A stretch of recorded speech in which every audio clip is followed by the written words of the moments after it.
하나님 말씀 함께 봅니다. 함께 보실 하나님 말씀은 사무엘하 3장 17절입니다. 사무엘하 3장 17절 말씀.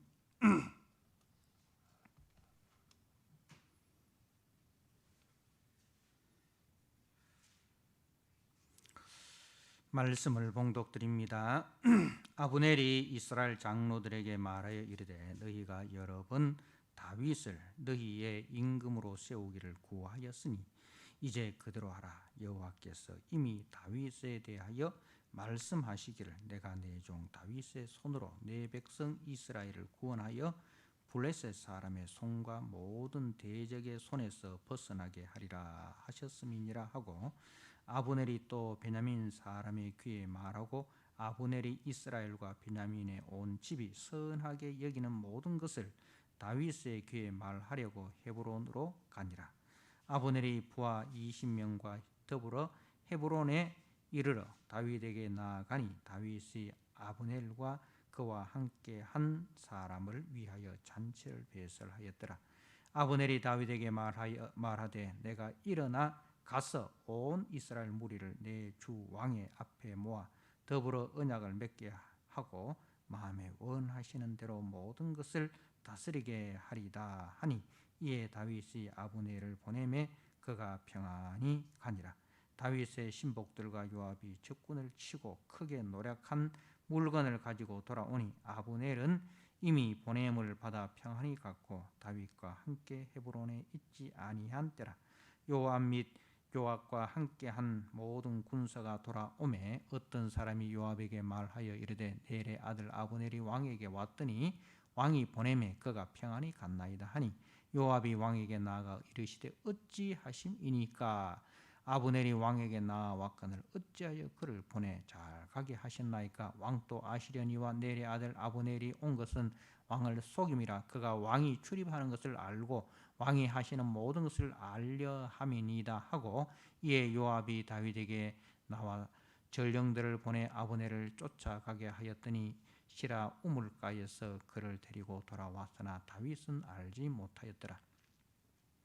아브넬이 헤브론으로 돌아오매 요압이 더불어 조용히 말하려는 듯이 그를 데리고 성문 안으로 들어가 거기서 배를 찔러 죽이니 이는 자기의 동생 아사헬의 피로 말미암음이더라. 그 후에 다윗이 듣고 이르되 넬의 아들 아브넬의 피에 대하여 나와 내 나라는 여호와 앞에 영원히 무죄하니 그 죄가 요압의 머리와 그의 아버지의 온 집으로 돌아갈지어다. 또 요압의 집에서 백탁 병자나 나병 환자나 지팡이를 의지하는 자나 칼에 죽는 자가 자나 양식이 떨어진 자가 끊어지지 아니할지로다 하니라. 요압과 그의 동생 아비새가 아브넬을 죽인 것은 그가 기브온 전쟁에서 자기 동생 아사헬을 죽인 까닭이었더라. 다윗이 요압과 및 자기와 함께 있는 모든 백성에게 이르되 너희는 옷을 찢고 굵은 배를 띠고 아브넬 앞에서 애도하라 하니라. 다윗 왕이 상례를 따라가 아브넬을 헤브론에 장사하고 아브넬의 무덤에서 왕이 소리 높여 울고 백성도 다 우니라. 왕이 아브넬을 위하여 애가를 지어 이르되 아브넬의 죽음이 어찌하여 미련한 자의 죽음 같은고? 네 손이 결박되지 아니하였고 네 발이 착고에 채이지 아니하였거늘 불의한 자식의 앞에 엎드러짐 같이 네가 엎드러졌도다 하며 온 백성이 다시 그를 슬퍼하여 우니라. 석양에 뭇백성이 나와 다윗에게 음식을 구원하니 다윗이 맹세하여 이르되 만일 내가 해지기 전에 떡이나 다른 모든 것을 맛보면 하나님이 내게 벌 위에 벌을 내리심이 마땅하니라 하며 온 백성이 보고 기뻐하며 왕이 무슨 일을 하든지 무리가 다 기뻐하므로 이 날에야 온 백성과 온 이스라엘이 넬의 아들 아브넬을 죽인 것이 왕이 한 것이 아닌 줄 아니라. 왕이 그의 신복에게 이르되 오늘 이스라엘의 지도자여 큰 인물이 죽은 것을 알지 못하느냐? 내가 기름 부음을 받은 왕이 되었으나 오늘 약하여서 수라의 아들인 이 사람들을 제어하기가 너무 어려우니 여호와는 악행하는 자에게 그 악한 대로 갚으실지로다 하니라. 아멘.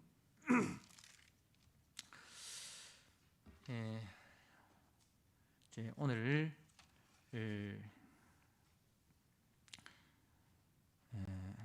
사무엘하 3장 17절 이하의 말씀은 이제 그 아브넬이, 넬의 아들 아브넬은 그 사울의 군대 장관으로서 사울이 죽고 난 이후에 사울의 아들 이스보셋을 데리고 마하나임으로 건너가서 거기서 이제 사울의 왕국을 이제 계속해서 계승시켜 나아갑니다. 그것이 사울에 대한 충성심 때문이 아니라 이제 그 허수아비 왕인 이스보셋을 세워놓고 자기가 그 왕노릇 하려고 하는 자기 탐욕 때문이었습니다. 이제 그 이스보셋이 자신의 죄에 대해서 책망을 하니 거기에 대한 반발로 이제 다윗에게 사람을 보내 가지고 다윗에게 이제 충성을 하려고 합니다. 왜냐하면은 이제 사울의 집은 점점 약해져 가고 다윗의 집은 점점 강해져 가니 약한 집에 있는 것보다 강해져 가는 집에 가서 이제 자신의 그 야망을 실현을 하고 자신의 이익을 극대화하려고 하는 그러한 그 욕심 때문이었습니다. 자, 오늘 17절에서 19절까지 말씀은 이제 아브넬이 이제 그 이스라엘 장로들을 불러서 말을 합니다. 이 이스라엘 장로라는 것은 이제 사울 왕가에 속해 있는 지파들의 장로들을 이야기하는 거죠. 그래서 이제 북쪽 이스라엘의 장로들에게 이제 이야기를 합니다. 너희가 여러 번 다윗을 너희의 임금으로 세우기를 구하였으니 이제 그대로 하라. 자, 이 말은 뭐냐면 사울의 왕가에서도 하나님의 뜻이 이 사울 다음에는 다윗이다. 다윗이 하나님으로부터 기름 부음을 받은 하나님이 택하신 왕이다는 것을 이제 알고 있었다는 거죠. 그래서 그 사람들이 이제 다윗을 왕으로 섬기기를 원했지만 그러나 아브넬이 이제 그것을 막은 거죠. 그래서 이제는 그대로 하라, 하나님의 뜻대로 하라는 거죠. 여호와께서 이미 다윗에 대하여 말씀하시기를 내가 내 종 다윗의 손으로 내 백성 이스라엘을 구원하여 블레셋 사람의 손과 모든 대적의 손에서 벗어나게 하리라 하셨음이니라 하고, 그러니까 이 아브넬은 하나님의 뜻이 다윗에게 있다는 것을 이미 알고 있었단 말이죠. 알고 있었고 또 사울의 그 집안에서도 하나님의 뜻을 알고 있었다는 거죠. 그런데 하나님의 뜻을 알고 있었음에도 불구하고 하나님의 뜻대로 행한 것이 아니라 자기의 이익을 쫓아 행하다가 자기에게 이제 이익이 안 되고 다윗에게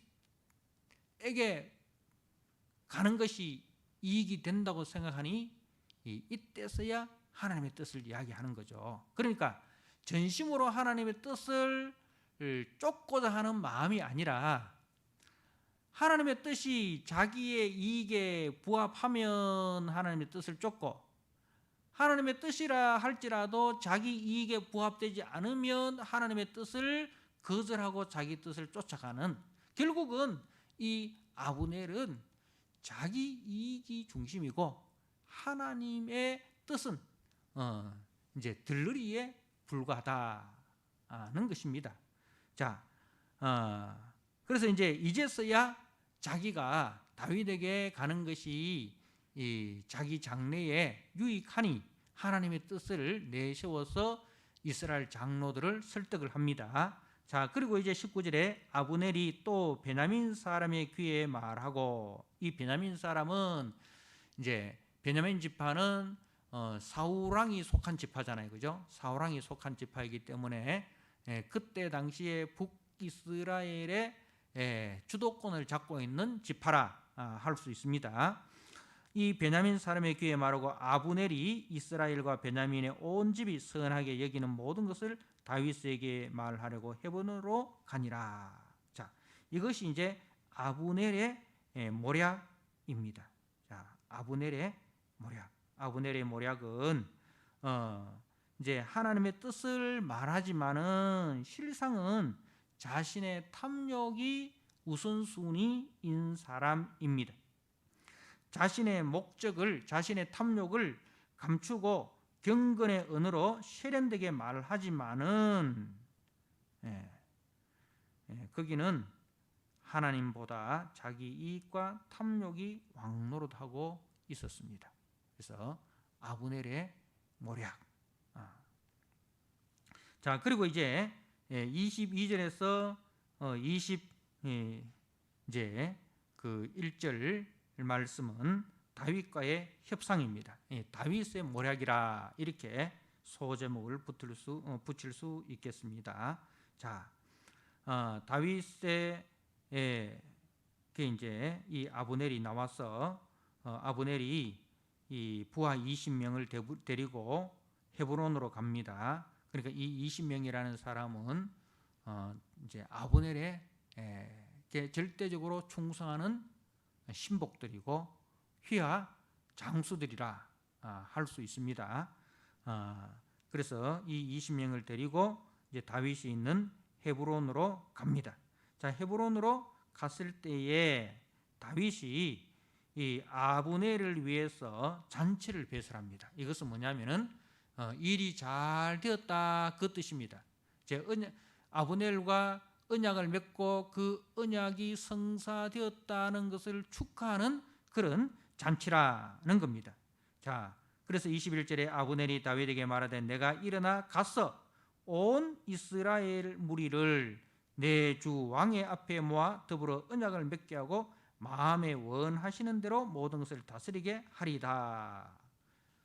이 말은 뭐냐 하면은 내가 가서 이제 이 북이스라엘 사울에게 속한 사람들을 다 데리고 다윗 왕 앞에 복종하게 하겠다. 다윗을 다 왕으로 섬기게 하겠다. 그렇게 이야기합니다. 자, 이에 다윗이 아브넬을 보내매 그가 평안히 가니라 이라고 했어요. 자, 다윗이 온 이스라엘의 왕이 되는 것은 누가 할 수 있는 일입니까? 누구만이 할 수 있는 일입니까? 하나님만이 하실 수 있는 일입니다. 그죠? 하나님만이 하실 수 있는 일입니다.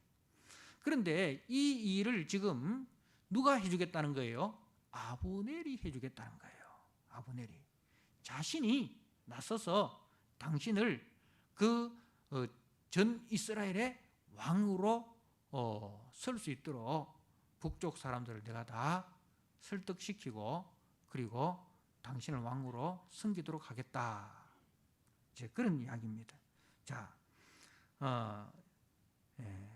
그러면은 어떻게 되겠습니까? 사람들이 이 다윗이 이 이스라엘의 왕이 된 것은 하나님의 뜻 가운데, 하나님의 은혜 가운데 된 일이라 그렇게 말하겠습니까? 아니면 아브넬로 말미암아 다윗이 이스라엘의 왕이 되었다 그렇게 말하겠습니까?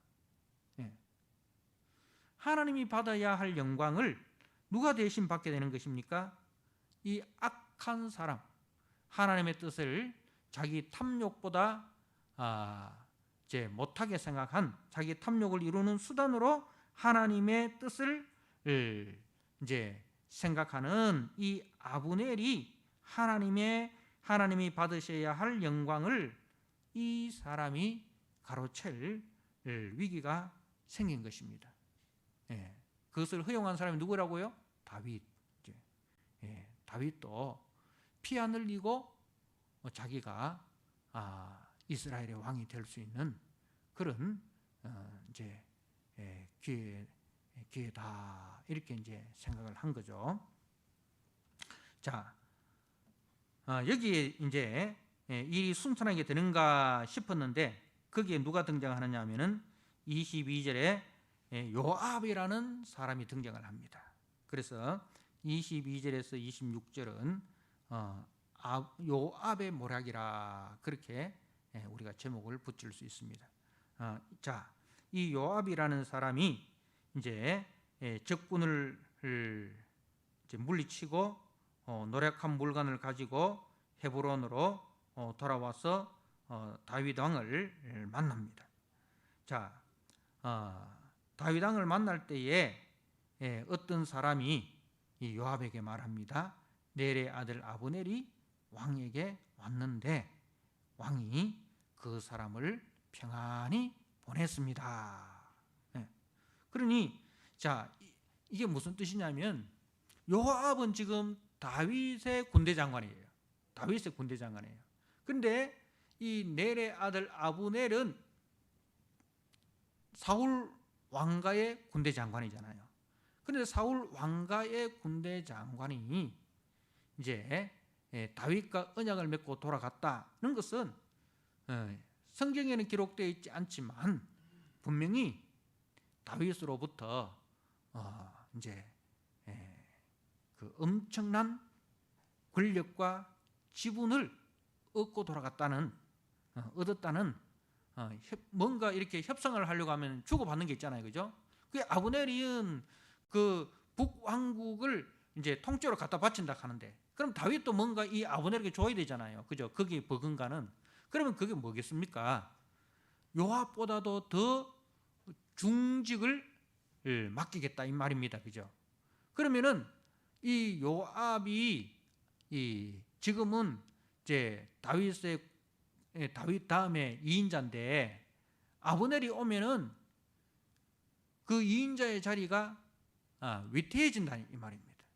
자, 그래서 이제 이 요압이 이제 그 일에 대해서 브레이크를 거는 거죠.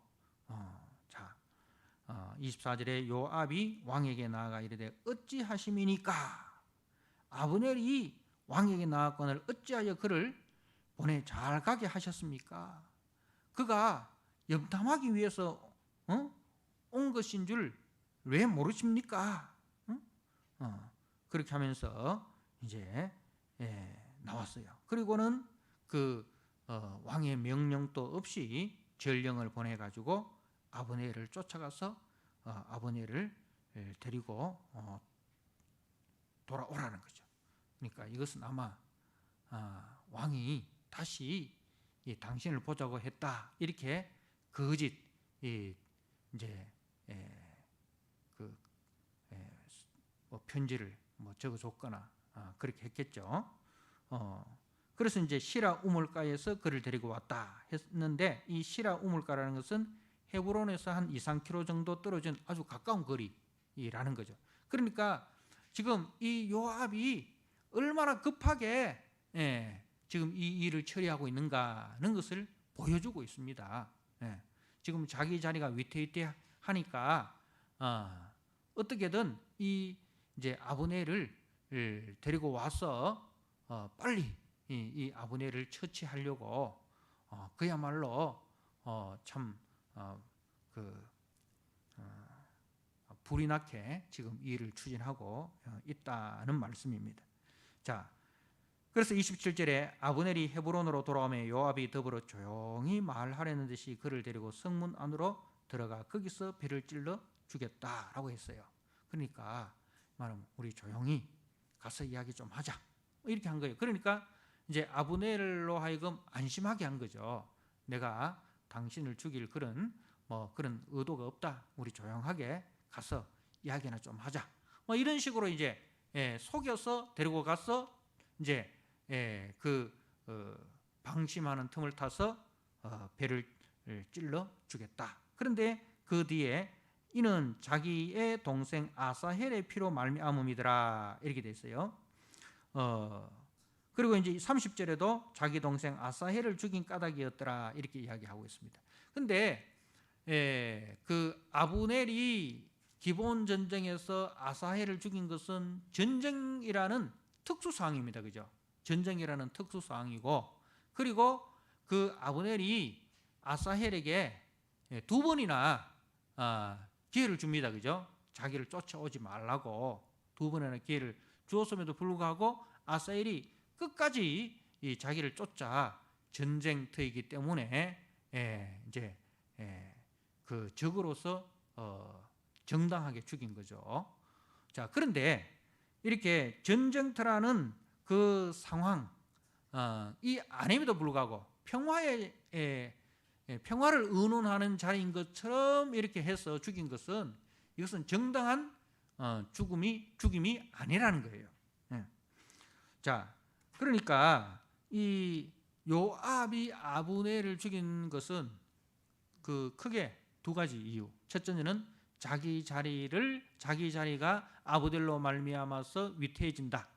그리고 두 번째로는 자기 동생 아사엘의 죽음에 대한 그 복수심. 그러니까 첫째는 시기심이고 둘째는 복수심. 이 시기심과 복수심에 의해서 이 비열한 행동을 한 것입니다. 자, 여기에 대해서 다윗이 28절에 그 후에 다윗이 듣고 넬의 아들 아브넬의 피에 대하여 나와 내 나라는 여호와 앞에서 영원히 무죄하다 하고 그 요압의 집에 저주를 내립니다. 이것은 이 행동은 그야말로 비열한 행동이고 정당하지 못한 행동이고 불의와 불법이다는 것을 이야기한 거죠. 그리고 내 나라는 나와 내 나라는 여호와 앞에 이 아브넬의 피에 대해서 영원히 무죄하다. 이 말은 이제 다윗의 나라는 이렇게 비열한 방법으로 정당하지 못한 방법으로 세워지는 나라가 아니다는 것을 이야기를 합니다. 자, 이렇게 우리가 이제 처음에는 아브넬의 모략, 그죠? 그리고 두 번째는 다윗의 모략, 세 번째는 요압의 모략인데 결국은 아브넬의 모략과 다윗의 모략에 의해서 다윗이 아브넬에 의하여 이제 통일 이스라엘의 왕이 될 그런 이제 위기가 발생한 거죠. 하나님의 영광이 아니라 아브넬이 영광을 받을 그러한 위기에 처해졌습니다. 자, 그런데 이때 누가 등장하느냐? 요압이 등장해서 악인이 악인을 칩니다. 악인이 악인을 침으로써 하나님의 영광이 아브넬에게 빼앗기지 아니하고 이제 하나님이 영광을 받으시는 것을 우리가 보게 됩니다. 자, 이제 이렇게 다윗의 시대는 이런 아브넬과 같이 요압과 같이 이 반역과 모략, 협상과 살인과 혼돈으로 어지러워졌습니다. 그러나 그 가운데서도 하나님은 자신의 약속과 계획을 이루어 가시는 것을 우리가 보게 됩니다. 자, 다윗의 나라는 인간의 죄를 이기시는 하나님의 능력과 사랑으로 세워진다는 것을 말씀을 합니다. 다윗의 나라는 그 다윗의 나라, 메시아의 나라는 결코 아브넬의 모략, 다윗의 모략, 요압의 모략 이런 인간의 모략에 의해서 세워지는 나라가 아니다. 서로 죽고 죽이고 협상하고 살인하고 속고 속이고 속고 속는 반역하고 배반하고 하는 그런 이제 인간의 방법으로 세워지는 나라가 아니다. 하나님의 나라는 바로 이런 인간의 죄를 이기시는 하나님의 능력으로 그리고 하나님의 은혜로 세워진다는 것을 우리에게 보여주고 있습니다. 그래서 이제 다윗은 부족하고 연약한 존재죠. 그렇지만은 다윗은 어떻습니까? 완전한 존재가 아니에요. 하나님의 나라, 주님의 몸된 교회의 성도들은 다윗처럼 완전한 사람이 아니라는 겁니다. 다윗과 같이 완전치 않습니다. 우리가 다 연약하고 부족하고 무지한 부분이 있다는 거예요. 자, 그렇지만은 우리가 이제 하나님의 뜻을 깨달았을 때, 내가 연약하고 내가 부족하고 내가 무지했구나. 내가 행한 일이 하나님께 영광이 되지 아니하고 오히려 하나님의 영광을 가리는 일이었구나. 는 것이 드러났을 때는 즉시 이 자기의 뜻을 버리고 회개하고 하나님의 은혜로 나아가는 사람. 이것이 하나님 나라에 속한 사람의 모습입니다. 그러니까 아브넬이나 요압에게 있어서는 회개라는 게 없어요. 회개라는 것이 없습니다. 그러나 다윗에게 있어서는 뭐가 있느냐? 회개가 있습니다. 그러니까 성도는 어떤 사람이냐? 성도는 죄 안 짓는 무죄한 사람이 아닙니다. 성도는 완전하고 완벽한 사람이 아닙니다. 성도도 실수도 하고요, 죄도 짓고요, 무지해서 죄 짓고, 연약해서 죄 짓고, 부족해서 죄 짓고, 그 죄를 지어요. 성도도. 그렇지만은 성도는 그것이 죄인 줄 알았을 때, 그것이 하나님 앞에서 죄라는 것을 깨달았을 때는 어떻게 해야 된다고요? 즉시 회개하고 거기서 돌아서는 것이 이 성도와 세상의 차이점입니다. 교회와 세상의 차이점은, 세상은 회개가 없습니다. 그러나 교회는 회개가 있습니다. 회개라는 것은 지난주에도 말씀을 드렸습니다만은 단지 감정의 변화만을 이야기하는 게 아닙니다. 감정의 변화만이 아니라 의지를 들여서 그 죄의 자리를 떠나는 겁니다. 그 죄의 자리를 떠나서 의의 자리로 옮겨가는 것. 그래서 의의 일꾼으로 회복되는 것. 그것을 회개라, 그렇게 성경은 말씀을 합니다. 그래서 이제 36절에 온 백성이 보고 기뻐하며 왕이 무슨 일을 하든지 무리가 다 기뻐함으로 이 날에야 온 백성과 온 이스라엘이 넬의 아들 아브넬을 죽인 것이 왕이 한 것이 아닌 줄을 아니라, 그렇게 했어요. 자, 이제 다윗이 이 아브넬의 죽음에 대해서 정중하게 이제 그 장례를 치릅니다. 이건 뭡니까? 이제 하나님 앞에 온전한 회개로 나아갔다는 그런 의미인 것이죠. 이 아브넬의 죽음에 대해서 자기가 무죄하다. 그래서 사람들이 하나님의 나라를 오해하는 것. 하나님의 나라도 별거 아니네. 인간들처럼 곤모술수로 속고 속이고 빼앗고 그러네. 이렇게 이제 오해하는 거예요. 거기에 대해서 다윗은 그거 아니다는 거예요. 이 아브넬의 죽음은 나에 의해서 죽은 것이 아니라 요압에 의해서 죽은 것이다. 그래서 이제 사람들이 하나님의 나라에 대해서 오해하는 것에 대해서 이제 그걸 방지를 하는 겁니다. 그래서 그걸 통해서 하나님의 나라, 다윗의 나라는 하나님의 의로우심을 나타내는 나라다. 인간의 곤모술수에 의해서 세워지는 나라가 아니라 오직 하나님의 의로움에 의해서 세워지는 나라고, 하나님의 의로움을 추구하는 나라다. 지금 내가 부족하고 지금 내가 연약하지만 그럼에도 불구하고 하나님의 의를 세우기 위해서 힘쓰는 나라다. 교회가 뭐냐? 교회는 완전하고 완벽한 것이 아닙니다. 교회가 부족하고 연약한 부분이 있어요. 그렇지만은 교회가 세상과 다른 것은 뭐냐? 부족하고 연약하지만은 하나님의 의로우심을 쫓아가는 거예요. 하나님의 살아계심을 믿고 그 하나님의 의로우심을 믿고 그 하나님의 의로우심을 이루기 위해서 우리가 힘쓰는 겁니다.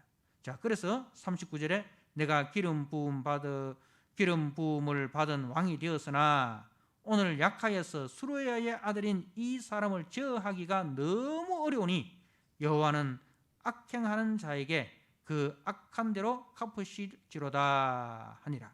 자, 교회 안에는 이 요압과 같은 사람이 있어서는 안 됩니다. 그런데 교회 안에도 이런 요압과 같은 사람이 있을 수 있다는 거예요. 예.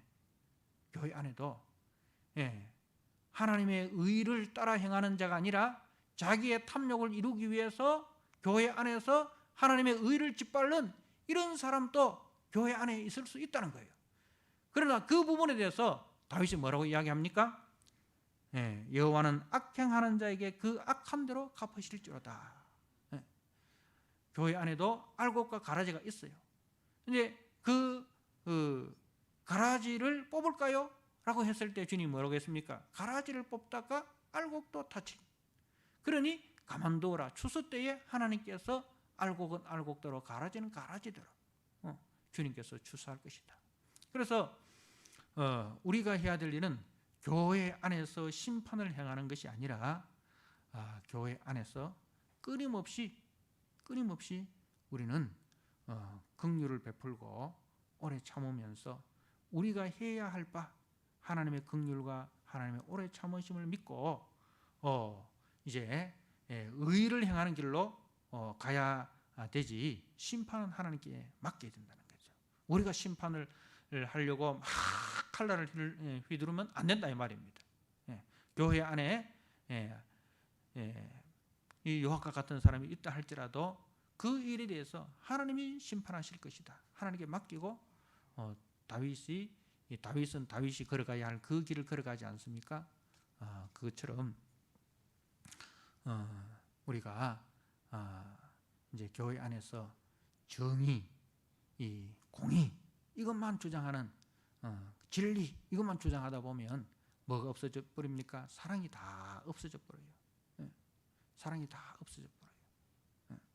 그래서 이제 교회 안에 우리가 부족한 사람도 있고 연약한 사람도 있고 또 심지어는 가라지도 있을 수 있다는 것이죠. 그럼에도 불구하고 우리가 해야 될 일은 묵묵히 우리가 걸어가야 할 하나님의 그 긍휼을 따라서 우리가 걸어가는 겁니다. 그러면 하나님께서 보십시오. 그 아브넬을 이제 요압을 통해서 아브넬이 제거가 됩니다. 그리고 요압은 나중에 또 솔로몬이 그 요압을 제거하는 것을 보게 됩니다. 그래서 악인은 하나님께서 하나님의 때에 심판을 행하시고 우리가 해야 될 일은 심판은 하나님께 맡기고 우리가 해야 될 일은 아브넬의 모략도 아니고 다윗의 모략도 아니고 요압의 모략도 아니고 우리는 오직 하나님의 의를 쫓아서 하나님의 긍휼을 쫓아서 그래서 나와 내 나라는 여호와 앞에서 무죄하다. 교회는 역시 세상과 다르구나. 는 것을 이제 보여주는 그래서 온 백성이 다윗을 신뢰하는 교회를 신뢰할 수 있고 성도를 신뢰할 수 있는 그것이 우리가 해야 될 일이다 이 말입니다. 그렇게 우리가 참 하나님 앞에서 사람들 앞에서 부족하고 연약하지만 우리가 하나님의 신실하심을 쫓아서 하나님의 긍휼하심을 쫓아서 그렇게 살아감으로 우리를 통하여 하나님이 영광을 받으시고 하나님의 나라가 세상 속에서 견고하게 세워지고 존귀함을 받게 되는 그러한 일로 나아가는 저와 여러분 되기를 주님의 이름으로 부탁드립니다. 아멘. 하나님 아버지, 오늘 말씀을 통해서 아브넬의 모략과 또 다윗의 모략과 요압의 모략 이 얼마나 하나님 앞에서 완악한 것이며 또 그 완악한 저들의 모략이 결코 하나님의 나라를 세우지 못하고 하나님의 나라는 하나님이 세우신다는 사실을 우리가 보게 되었습니다. 하나님 아버지, 그러므로 우리가 교회를 섬길 때에 세상의 모략으로 교회를 세우는 것이 아니라 오직 하나님의 지혜를 따라서 교회를 세워가는 우리 성도들이 되게 하여 주옵소서. 그리하여 교회가 하나님의 영광을 나타내고 교회가 하나님의 성품을 드러내므로 세상이 교회를 두려워하고 세상이 교회를 신뢰할 수 있는 하나님 아버지, 그러한 성도와 교회로 세워지도록 우리가 힘쓰는 자들이 되게 하여 주옵소서. 그리하여 주님 앞에 칭찬과 존귀와 영광을 받는 우리 모든 성도와 교회가 되도록 주님 축복하여 주옵소서. 예수님께 하신 이름으로 감사하며 기도드리옵나이다. 아멘.